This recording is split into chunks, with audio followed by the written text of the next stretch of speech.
শিক্ষিত কে হতে বলেছে? চপ বিক্রি করবো, কলায় ঝুলিয়ে চপ বিক্রি, চপ বিক্রি।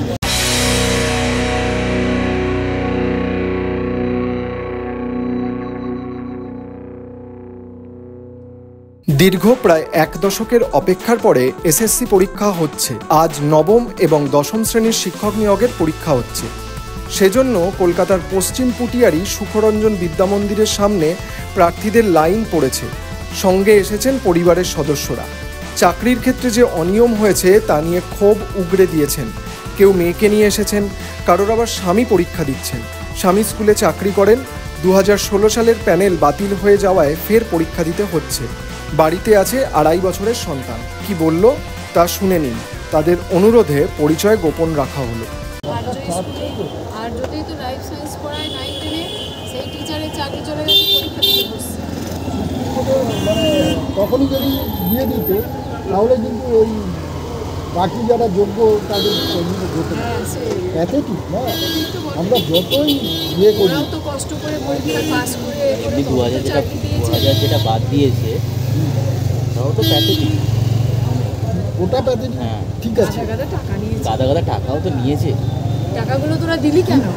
না না, তার থেকে ব্যাংকে রেখে দে। না না, যারা টাকা দিয়েছে তারা তো ভুল করেছে, গেলতি ঠিক আছে। টাকা নিয়েছে তারাও তো ভুল করেছে। টাকা নিয়েছে তাদের তো হচ্ছে না, তাদের তো হচ্ছে না। বাবা, সেখানেও তো লেনদেন হয়ে গেছে। আর সর্বপ্রথম তো তাদের ধরা উচিত। সেখানে তো লেনদেন করে বন্ধ করে রেখে দিয়েছে। আর আপনি কি ভাবেন যোগ্যদের মধ্যে যে টাকা দেয়নি এরকম কোনো ব্যাপার আছে? ওদের মধ্যেও আছে, দিয়েছে, এটা প্রমাণ হয়নি। তাই যে যোগ্যরা পরীক্ষা বসলেও যে আবার চাকরি পাবে তার কোনো গ্যারেন্টি না না। যেরকম প্র্যাকটিস না থাকলে রিটার্নে পাস করা যাবে। পুরো প্র্যাকটিস থাকবে। আজ থেকে ওরা 10 বছর আগে 2016 2025 10 বছর, কিন্তু ওরা পাস করেছে কত বছর আগে? ওরা ধরুন স্নাতক পাস কবে করে গেছে, কবে করে সেই অঙ্কগুলো তোর মনে থাকবে? আর অত যারা ওরা প্র্যাকটিস করা সম্ভব? অঙ্ক কেন, যে কোনো সাবজেক্টেরই বলুন। সবথেকে বড় কথা, ওরা তো একটা ধাঁচে পড়াচ্ছে 9, 10, 9, 10। তারপর কি ম্যাক্সিমাম তারা একটা দুটো সাবজেক্ট পড়াচ্ছে, একটা দুটো সাবজেক্ট পড়াচ্ছে। 9, 10 যারা পরীক্ষা দিচ্ছে তারা সবকটা সাবজেক্ট পড়ে কি করে? এখানে কিছু জিকে থাকবে, কিছু ম্যাথ থাকবে। না না, এই কেসে যারা এই করছে তাদের এমএর সাবজেক্ট করতে হবে, পরীক্ষা তারা একদম এমএর ওই জন্য এইচএসে কম, হ্যাঁ ফর্ম ফিলাপই কম করছে। আচ্ছা কি হয় বলছি, এত পড়ে পড়ে আমার মাথা খারাপ হয়ে যাচ্ছে।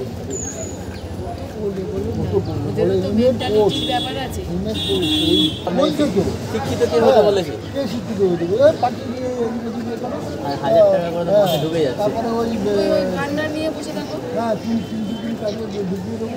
100 দিন 100 দিন কাজে ছেলে মেয়েরা কি ওই কাজগুলো করতে পারে? আর একটা চপ শিল্প, চপ দোকান করুন। হ্যাঁ জব দোকান ওর পাড়াতে ওই দোকানগুলোর সারি সারি করে দেয়। ও যেখানে